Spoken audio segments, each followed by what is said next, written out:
Olá pessoal, tudo bem? Eu sou a Gabi Antero, uma das fundadoras do coletivo Pretagonistas, e hoje vou dar uma aula para vocês sobre letramento racial. Vamos lá? Bom, falar um pouquinho de mim. Eu sou licenciado em Educação Artística, com habilitação em música, sou tecnóloga em canto, também sou pedagoga e sou pós-graduada em Educação em Direitos Humanos pela Universidade Federal do ABC. Também sou cantora, compositora, uma das fundadoras do coletivo Pretagonistas, do projeto Sankofa e do Pod Glitter. Bom, pessoal, aqui está a rede vizinha, né? Quase que eu falei a palavra proibida. A rede vizinha aí, ou a rede que você está assistindo isso agora, aí o nosso arroba do coletivo Pretagonistas. Bom, então, primeiro, né, antes de fazer uma aula sobre letramento racial, é necessário que a gente faça uma conceituação do que é, né, o letramento racial. Então, Racial Literacy foi desenvolvido pela professora Twine, tá? E esse termo foi traduzido pela professora Lia Weiner, que estuda a branquitude, né, aqui no Brasil. Bom, o letramento racial, ele é uma forma de responder individualmente às tensões raciais. Isso ao lado de respostas coletivas. A gente não pode esquecer disso. O letramento racial vai conseguir acabar com o racismo em sua estrutura? Apenas não. O letramento racial é um processo educativo que pode ajudar? Pode, mas ele precisa estar aliado a respostas coletivas. Então, quais são os fundamentos principais do letramento racial? O reconhecimento da branquitude, porque a branquitude não se vê quanto raça, ela aponta o outro como específico. O outro é racializado, eu não, eu sou universal, né? Fica até engraçado falar assim. Mas é como a branquitude se coloca.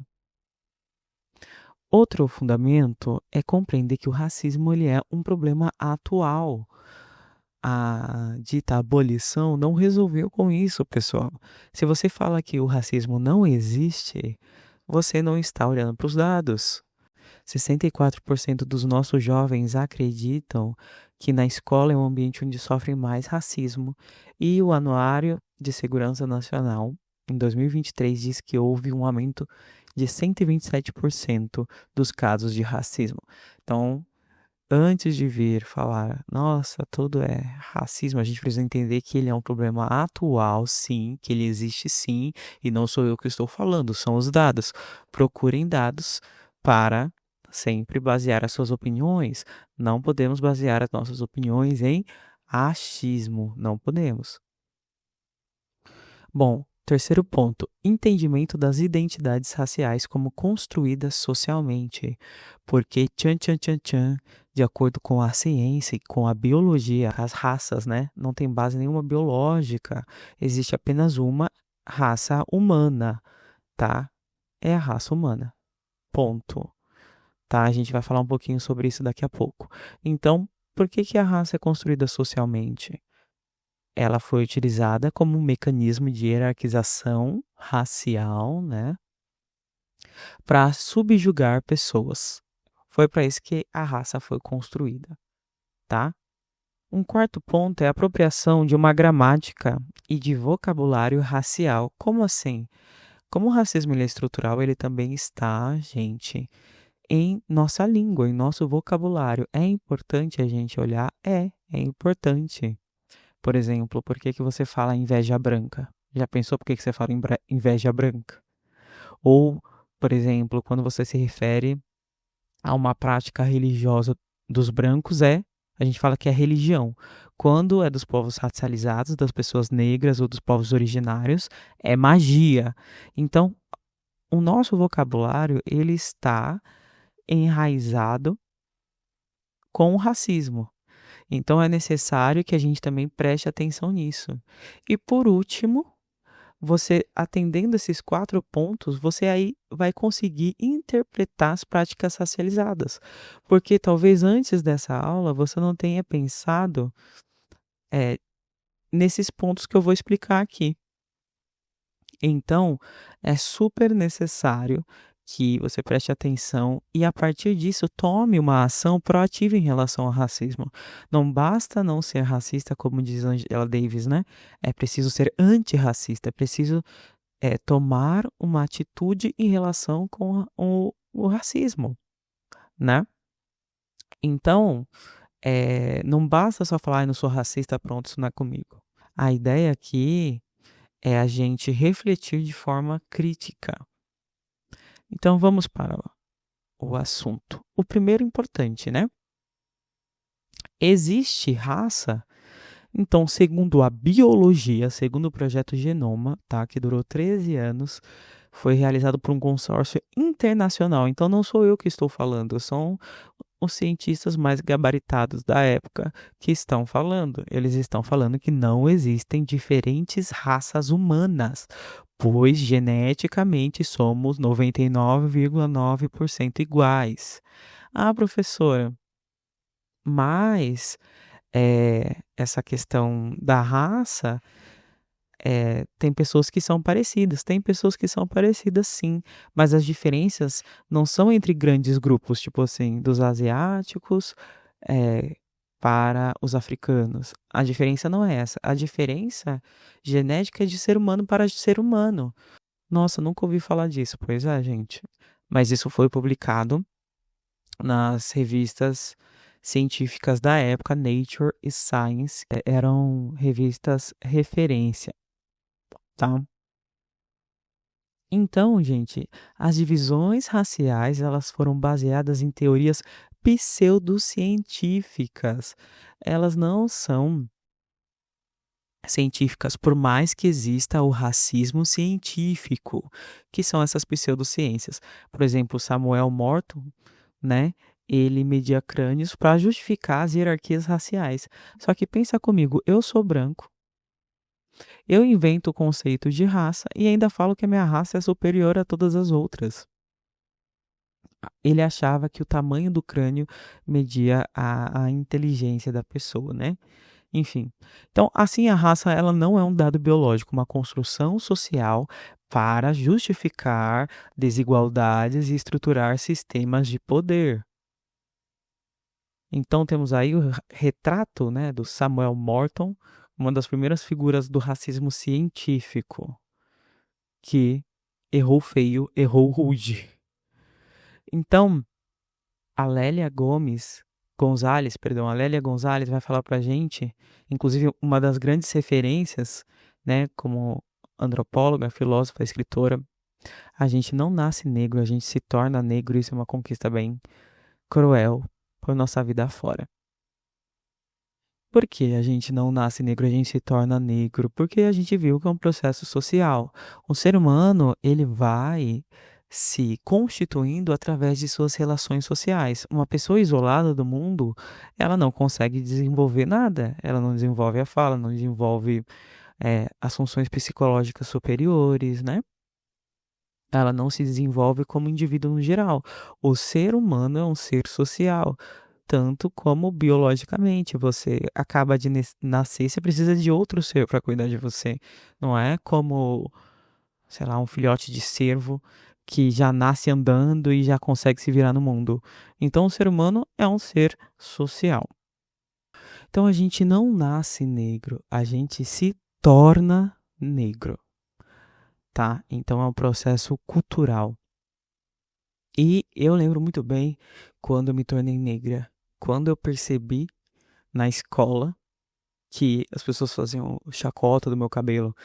Eu, como uma criança já com algumas dificuldades, né, familiares ali, isso só tirou mais a minha base ali. Então, eu senti um frio na espinha, assim, quando alguém falou do meu cabelo, alguém falou um negócio assim, e eu era uma criança e isso me deixou tão triste, assim, parece que tá entrando um veneno no seu corpo e você fala, caraca, eu sou diferente das outras crianças. Então a criança, ela percebe naquele momento que ela não é considerada igual à branquitude. Ela vai se olhar ali como um ser que pode ser tirado chacota, pode ser violentado pela sociedade sem problema algum. E isso é gravíssimo. Então, o racismo, ele acontece de forma interpessoal, como eu acabei de falar para vocês, acontece. Mas ele não está apenas aí. Ele está em todas as instituições possíveis, ele está em toda a estruturação da nossa sociedade, ele está naturalizado em nossa mente. Então, o racismo estrutural, ele vai transcender essas ações isoladas. Ele é uma lógica que estrutura a sociedade. Ele está na política, ele está na igreja, ele está na economia, ele está na mídia, ele está em todos os aparelhos ideológicos possíveis.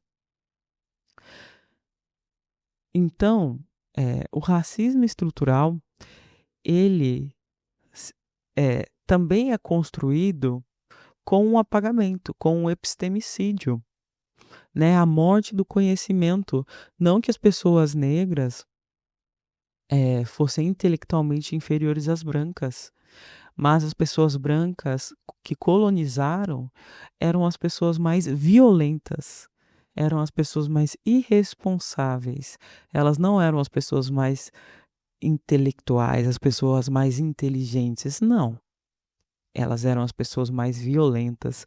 E o epistemicídio acontece também como uma violência, de falar que aquele povo que eu estou conquistando, que eu estou colonizando, não tem cultura que preste, não tem intelecto, não tem estética adequada. Então, o racismo ele se estrutura dessas formas, né?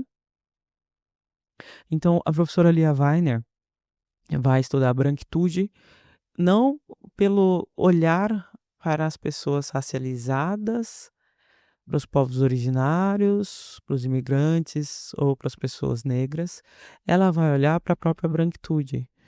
E é um estudo que eu recomendo fazer do material de pesquisa da professora Lia Weiner. Mas ela vai falar assim: quando se desvencilha da ideia de que desenvolvimento moral ou forma tecnológica consistem no que europeus fizeram, pode-se pensar em um mundo no qual caibam vários mundos. É sobre o que eu falei para vocês. A gente tem que começar a ter um olhar crítico da sociedade. Então, como que o racismo estrutural está na mente das pessoas? A Grada Quilomba, também teórica, psicóloga, escritora, artista, ela vai falar pra gente o seguinte: há esta anedota. Uma mulher negra diz que ela é uma mulher negra, uma mulher branca diz que ela é uma mulher, e um homem branco diz que é uma pessoa. É aquela ideia universal do homem branco, que se coloca como referência para todo o resto. Então, no ponto de vista das sociedades onde o racismo é estruturado, a branquitude é superior moralmente, esteticamente e intelectualmente. Não que isso seja verdade, mas isso foi estruturado pelo racismo em nossa sociedade. Entende? Então, esses exercícios aqui também da professora Lia Weiner. Alguém aqui já ouviu falar em beleza branca? Você aí que está em casa agora. Presta atenção nesse ponto aqui. Você já ouviu falar de beleza branca? Claro que não, porque a beleza branca é colocada como universal. Gente, eu já ouvi falar em uma época que, pela cor dos meus olhos serem um pouco mais claros, eu tinha uma beleza exótica. Falavam que a minha beleza era uma beleza negra. Por que não é apenas beleza? Por que é beleza negra? Por que é beleza exótica? Porque essa pessoa está tendo o olhar de uma referência. E para quem é a referência? Quem é a referência, na verdade? A branquitude. Outro exercício da Lia Weiner. Pensa numa roupa étnica. Você aí, pensa aí. Uma roupa étnica. Aí você vai pensar em hijab, você vai pensar em turbante, você vai pensar em cocá, você vai pensar em estampas super coloridas, você vai pensar em tambor, mas ninguém vai pensar em um terno social que as pessoas usam no meio-dia, quase morrendo de calor ali, mas tem que usar aquele terno, porque ele tem um valor étnico, só que é colocado como referência universal, por isso que você não pensou no terno. Então, esse processo ele não aconteceu da noite para o dia. Isso foi um processo violento e histórico, com a ajuda dos aparelhos ideológicos. O que são esses aparelhos ideológicos? Depois dá uma pesquisada em Alto Ser, mas ele vai falar que são os aparelhos que o ser humano vai se constituindo em nossa sociedade. Então, o Estado é um aparelho ideológico, a igreja é um aparelho ideológico, a escola é um aparelho ideológico, certo? A família é um aparelho ideológico. É onde vão ser criadas ali todas as tensões sociais que vão moldar o nosso comportamento. Existia um ritual imposto ali aos africanos que eram capturados ali na região de Togo, Benin e Nigéria, que era chamada de Árvore do Esquecimento. Olha isso. É, antes de partir, né, partir de forma escravizada para outro país, os africanos eram obrigados a dar voltas em torno de uma árvore chamada Árvore do Esquecimento para não levarem consigo suas memórias, suas crenças e suas culturas. Então, é, você já consegue entender por que é tão importante o epistemicídio? Por que é tão importante o racismo? Para que haja um controle social, para justificar uma dominação. Aí a gente vê o quadro A Redenção de Kant, que dá uma olhadinha e vê se você acha algo problemático nesse quadro. A gente vê ali uma avó estendendo a mão aos céus porque a neta ali, nasceu branca. O pintor espanhol, o Brocos, que fez esse quadro, nomeou a Redenção de Kant porque, segundo a tradição judaico-cristã, Cã era um dos filhos de Noé, ou da Arca. E um dia ele viu seu pai nu, enfim, aconteceu algo ali entre ele e o pai, um desentendimento, e o pai o amaldiçoou a sua geração. E ele marcaria essa geração teria uma marca e seria serva, esses herdeiros de Cã seriam servos dos seus irmãos. E aí as pessoas vão falar que os negros, então, são os filhos de Cã, entende? E aí você vai ver como isso é problemático. Então a gente vai ter também o aval do quê? Da religião, mais um aparelho ideológico. E a religião no Brasil. Você sabia que teve Inquisição no Brasil? Você sabia que houve o Tribunal do Santo Ofício? Vocês sabiam disso? Que condenavam as pessoas? Eu li um artigo há pouco tempo em que uma praticante do Calundu sofreu torturas pela igreja por causa de suas práticas ali, né, religiosas. A prática Calundu, ela vem ali do povo da África Central, que é chamado de Bantu, mas Bantu não tem apenas uma etnia, tem várias, é porque o colonizador ele é preguiçoso e aí ele quis colocar juntar várias etnias e falar que é Bantu, entende? Assim como asiáticos e, enfim, orientais são todas generalizações, né? Bom, então após a abolição da escravidão em 88, o Estado brasileiro não forneceu suporte à população negra recém-liberta. Então deixou essa população sem moradia, sem emprego ou direitos básicos. Então foram criadas políticas para incentivar a vinda de imigrantes europeus, tá? Com decretos que restringia a entrada de africanos e asiáticos.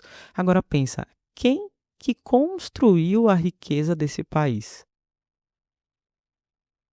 A riqueza desse país foi construída por meio da escravização pelos povos originários e nativos chamados de indígenas e pelos povos africanos que foram sequestrados. Então, eles construíram a riqueza desse país e aquele mito, né, de que o indígena é indolente. Ah, porque ele é indolente, ele não gosta de trabalhar, não sei o quê. Gente, quem está escravizando as pessoas não é a pessoa preguiçosa que não gosta de trabalhar? Tá ali com um terno de linho branco e tá falando que o indígena que é preguiçoso. Então a gente tem que começar a olhar a história por essa ótica. Mas enfim, essa política agora promovida pelo Estado, mais um aparelho ideológico aí, é, a ideia era de que, por meio da miscigenação, a população negra desapareceria em poucas gerações. E, gente, isso não é verdade, né? Mais de 50% da população é considerada negra. A pessoa fala de pretos e pardos. Sim, pretos e pardos são considerados negros, né?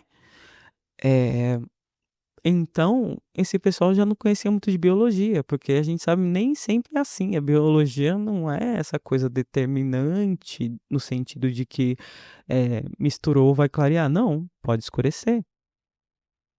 Mas a gente já percebeu que os colonizadores e o governo, o Estado ali não tinha muito conhecimento de biologia.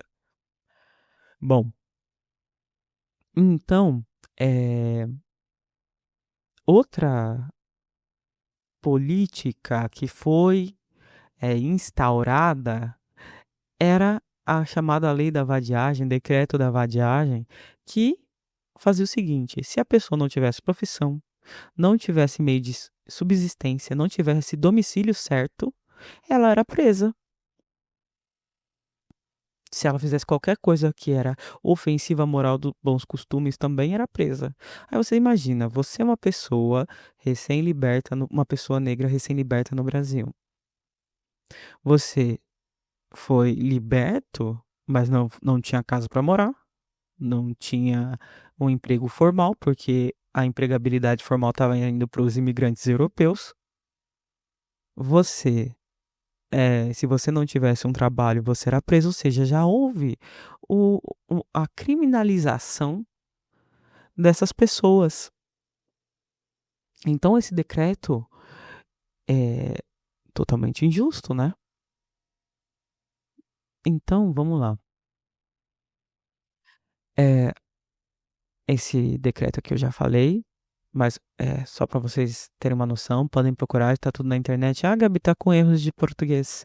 Gente, é porque ele é exatamente de acordo com o que foi escrito na época, né? Isso aqui é uma cópia do que foi escrito na época, e o português era diferente nessa época. A língua portuguesa, né? O português, não sei.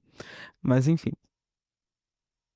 É, Antes da abolição ainda teve a lei de terras que é extremamente injusta porque ela determinou que o acesso à terra só poderia ser feito mediante a compra.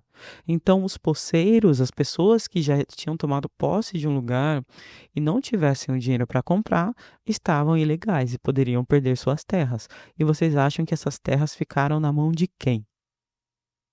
Dos povos que estavam sendo escravizados? Uh-uh. Ficou com a elite latifundiária, tá?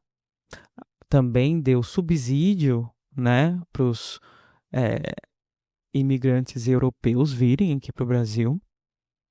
Então, essa lei, essas políticas de branqueamento criaram essa grande desigualdade que a gente vê em nosso país até hoje, junto com a religião, junto, né, com as outras instituições.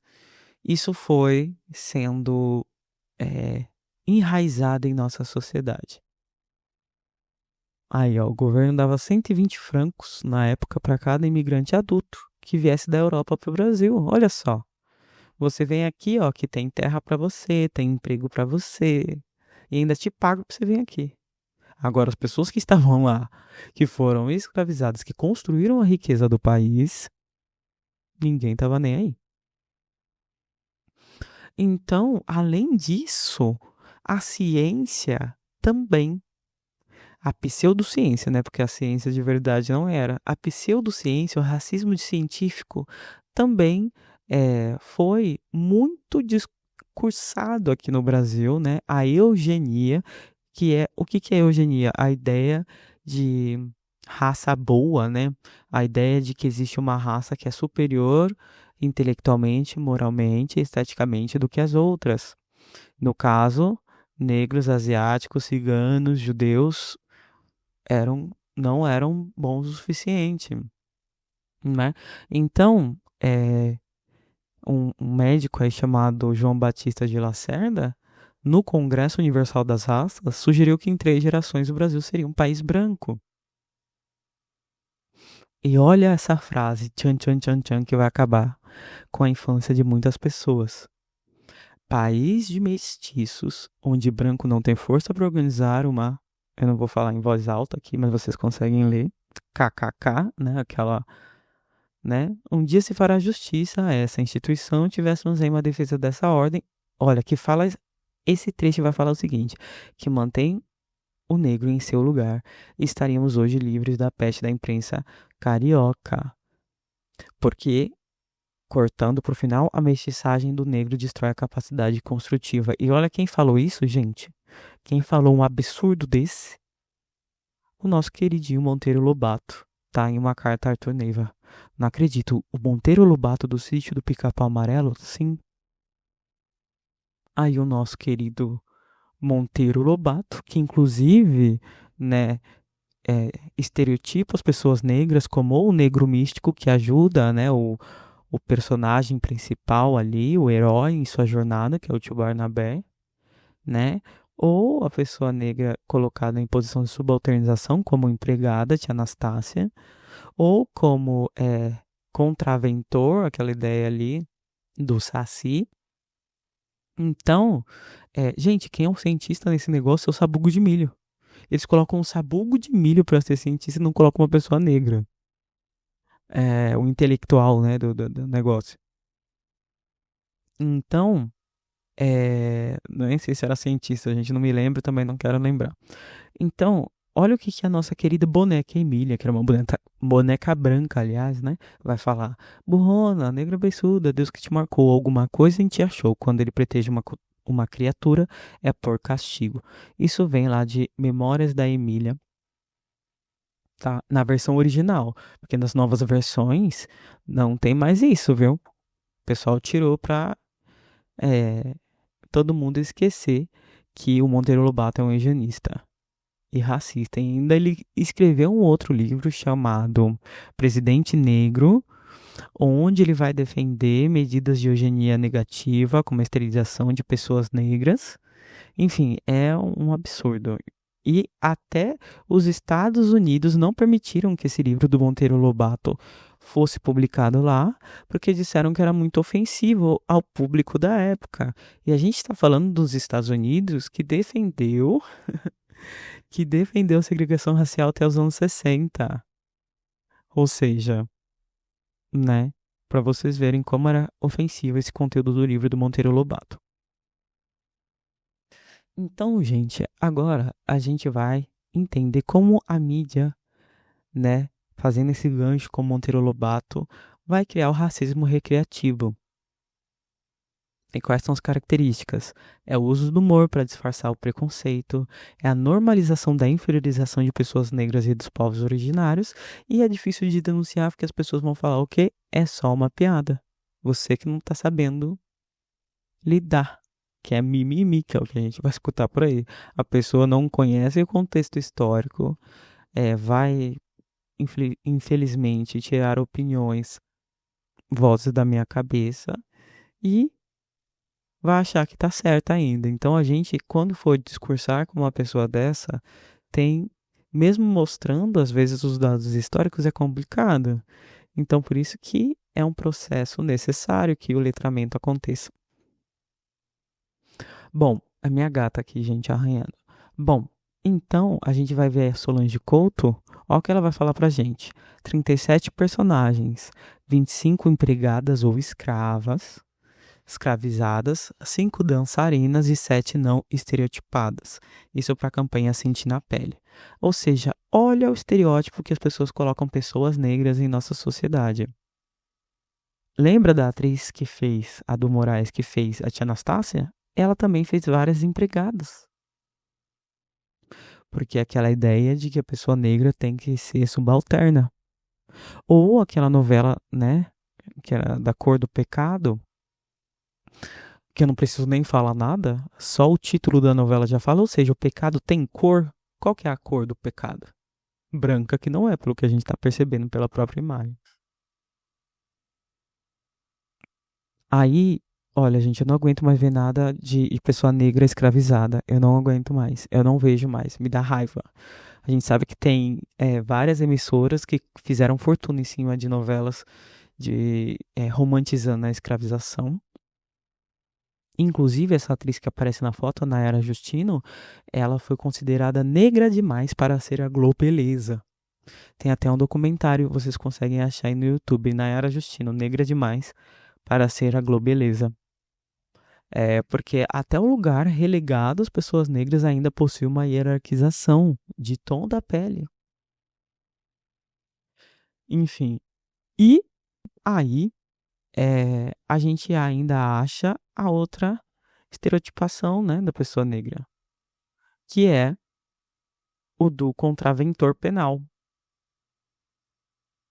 daquele que quebra a lei, aquele que é bandido, aquele que é malandro, no sentido ruim, porque a malandragem ela foi ressignificada hoje, mas era considerada um absurdo. Então, a gente vai olhar aí os papéis que o Babu Santana fez. E olha, vamos ver, tchan, tchan, tchan, tchan, nada de diferente. Por que que ele nunca foi um galã de novela? Não, ele foi um presidiário, ele foi um sequestrador, ele foi um capanga, ele foi um assaltante, entendeu? Não, não fez papel de rico. Só um minuto, gente, que minha gata tá destruindo a casa. Voltando. Voltando. Então, pessoal, por que que a gente não vai ver, por exemplo, pessoas negras em novelas sendo cientistas? Porque, gente, infelizmente, aquilo que vão falar do perigo da história única, né, que a Niguse vai falar em seu livro, é que as pessoas só contam uma história extremamente estereotipada. E uma história não reflete a realidade, né? Por que que a gente nunca viu uma pessoa negra cientista? Existem negros cientistas. Uma pessoa do povo originário sendo cientista em novela. Mas a gente tem aí, por exemplo, a Jaqueline Góes, que é uma biomédica que sequenciou o genoma do vírus Covid em 48 horas. Até ganhou uma boneca aí da Barbie, né? Da Mattel, que, enfim, a Barbie também é uma outra problemática, mas pelo menos estão tentando aí, né? Enfim, é... por que que a gente não vê ativistas políticos negros em novela, quando a gente vê na realidade, são subrepresentados? Entende? Como Abdias Nascimento, do Teatro Experimental do Negro, que inclusive um movimento que ele fez parte propôs à Assembleia Nacional a inclusão de dispositivo constitucional que definisse a discriminação racial como crime de lesa pátria. Crime às próprias instituições fundamentais do país, contra a própria Constituição. Por que a gente vê, por exemplo, Casagrande Senzala do Gilberto Freire sendo colocado até, enfim, em aulas de literatura, mas a gente não vê um livro da Conceição Evaristo? Pelo menos na minha época, não. Talvez hoje as coisas estão melhorando, eu espero, né? Até admitir que as pessoas admitirem que Machado de Assis era negro, nossa. Não, ele não é negro. Não. Gente, Machado de Assis era negro, né? Então, Preta Rara, que é historiadora, que é arte educadora, que é rapper, que inclusive vai fazer uma página de denúncia o racismo e a exploração no mercado de trabalho, tá? E fez uma página chamada Eu Empregada Doméstica, que tem no Facebook, depois virou livro, fazendo essa denúncia. Porque a partir do momento em que você hierarquiza as pessoas, essas pessoas que você coloca abaixo, o corpo delas é colocado como não tão importante, não tão relevante, passivo de morte até não e muito, na necropolítica, né? Esse corpo ele pode morrer, esse corpo ele pode sofrer abuso, esse corpo pode ser escravizado. Então, como fazemos para mudar tudo isso? Vamos procurar referências. Vamos ver aí a Neuza Santos, que vai falar do tornar-se negro, Sueli Carneiro, Lélia Gonzalez. Sueli Carneiro, inclusive, criou o Instituto Gueledés, que é o Instituto da Mulher Negra. Tem vários materiais de pesquisa. A gente vai ver também a coleção Feminismos Plurais, que criou um despertar aí de consciência, né? Também criada aí pela Djamila. A gente vai ver a filosofia Kemet, da Catiúcia Ribeiro, que vai falar exatamente, vai fazer esse resgate da filosofia do Egito Antigo, que foi base, inclusive, para filósofos gregos considerados clássicos, e a base da civilização ocidental bebeu da filosofia egípcia. Então, Grada Quilomba, né, que vai falar sobre o outro e sobre o universal. A Patrícia Hill Collins, que vai falar sobre as imagens de poder. Essas imagens que a gente viu aí, elas são imagens de poder. Elas transmitem uma hierarquia, elas transmitem uma dinâmica. Né? A Kimberly Crenshaw, que vai trazer o conceito da interseccionalidade, que vai falar que a desigualdade não é a mesma para todas as pessoas. A desigualdade é um sistema complexo e que é diferente de pessoa para pessoa. Há pessoas que são mais atravessadas por sistemas estruturantes de violência, né? Uma mulher negra, ela vai sofrer o racismo e o machismo estrutural. Uma mulher branca vai sofrer o machismo.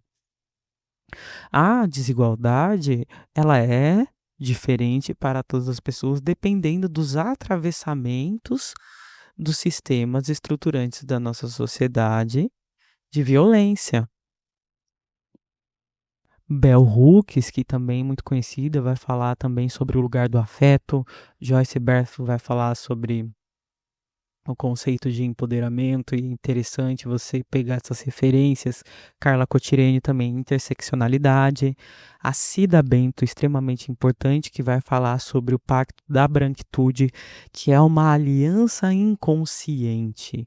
Por que é uma aliança inconsciente? Porque a branquitude não se reúne nas 3 da manhã, né, para fazer uma reunião e falar vamos ser racistas. Em sua maioria, claro, existem grupos que fazem isso? Existem grupos que fazem isso, em minoria. Mas o racismo no Brasil, ele é por aprendizagem, em sua maioria, né? Então, a branquitude, por ver os seus iguais, por isso que é pacto narcísico, promove a manutenção dos seus privilégios. Tá? A gente vai ter a Lua Enzala, que vai falar do conceito de afrofuturismo, a gente vai falar um pouquinho Kabengele Munanga, Frantz Fanon, Kabengele Munanga, né? Frantz Fanon, que vai falar do Pele Negra, Máscaras Brancas, que vai dizer exatamente isso, que para sobreviver, as pessoas racializadas, as pessoas negras, dos povos originários, migrantes, enfim, tiveram que adotar os valores e cultura do colonizador, da branquitude, para sobreviver. Por isso, pele negra, máscaras brancas. O afrofuturismo, que é um conceito que a gente está falando aqui, ele é simplesmente a ideia de que as pessoas negras existem no futuro e de que elas também são protagonistas de suas narrativas. Elas não são aquele que fica ali e dá um apoio só pro o protagonista chegar e conquistar o prêmio no final e ele ser apenas um apoio. Não, ele é protagonista. A ideia de que existem pessoas negras no futuro, porque tem programas de ficção científica que falam apenas que o negro tem um negro ali, um negro para fazer, né, a subrepresentação, infelizmente, e tem as outras pessoas que, em sua maioria, são alienígenas ou brancas, porque tem mais alienígena do que branco. Inclusive, as pessoas querem acreditar, né? Inclusive, uma grande figura, Elon Musk, disse recentemente que as pirâmides foram feitas por alienígenas, as pirâmides do Egito, ou seja, as pessoas querem acreditar que foram os alienígenas que fizeram as pirâmides do que os negros do Egito antigo. Elas querem acreditar que foram os alienígenas que construíram as pirâmides do que as pessoas negras do Antigo Egito. Olha como é grave isso. Esse que é o epistemicídio. É você desvalorizar, matar uma cultura simplesmente porque ela não é a sua. Então, o que a gente deve fazer? A gente deve ser antirracista. Não basta não ser racista. A gente tem que ter uma abordagem proativa nas instituições onde a gente estuda, onde a gente trabalha, com os nossos amigos. Tá? Porque a aliança da branquitude, né, de fazer a promoção dos seus privilégios, existe também uma outra aliança inconsciente que o Caes vai falar pra gente, que é um psicanalista, que vai falar que existe também a aliança de negação, que é o quê? É que todo mundo tá vendo uma injustiça acontecendo ali, né? E prefere não ver, desviar o olhar do que admitir que aquilo acontece. Por isso, denegação, estar em negação. E negação quer dizer, quando você fala, fulano está em negação, quer dizer que essa pessoa não quer aceitar uma realidade ou um sentimento doloroso para ela. Ou para, enfim, para os seus valores, por exemplo. É aquele seu amigo que faz aquela piada e você não vê, é aquela pessoa que você está vendo ser injustiçada e também não é da sua conta. Você vai perdendo a sensibilidade até quando acontecer com você. E infelizmente é isso que acontece, né? As pessoas precisam ter uma posição proativa. Então, aquele seu amigo que faz aquela piada racista, machista, homofóbica, LGBTQIA+, mais fóbica, você fala assim, querido, melhore. Porque as pessoas não entendem que quando a sociedade é boa para todas as pessoas, o clima é legal para todo mundo. Uma sociedade justa e igualitária é uma sociedade melhor. Ah, mas isso é uma utopia. A gente precisa sempre imaginar. Por isso que o colonialismo foi bem na imaginação, na cultura, nos valores, porque elas não queriam que a pessoa imaginasse um futuro melhor. O colonialismo não queria, eu falei, né, mas o colonialismo não queria que as pessoas imaginassem um futuro melhor. Não queria que as pessoas se revoltassem contra eles. Por isso que aquela religião também já não prestava. Então, a religião nativa, né, dessa pessoa, desses povos. Então, é importante a gente ter uma posição antirracista, proativa no seu trabalho, com seus amigos, na sua família. Ah, mas Gabi vai incomodar porque ninguém quer mexer aí. Ninguém quer mexer. Lembra da negação? Ninguém quer lidar com isso, ninguém quer se indispor. A gente vai incomodar e é necessário que incomode e é necessário porque é a partir do incômodo que a gente vai conseguindo mudando as coisas. Bom, é isso. Eu espero que você tenha gostado dessa aula de letramento racial, dessas aulas. Não sei se esse conteúdo vai ser postado em vários vídeos. Mas qualquer dúvida, vocês podem entrar em contato ali com o @coletivo_protagonistas, tá? Aí estão as nossas redes sociais. E até a próxima.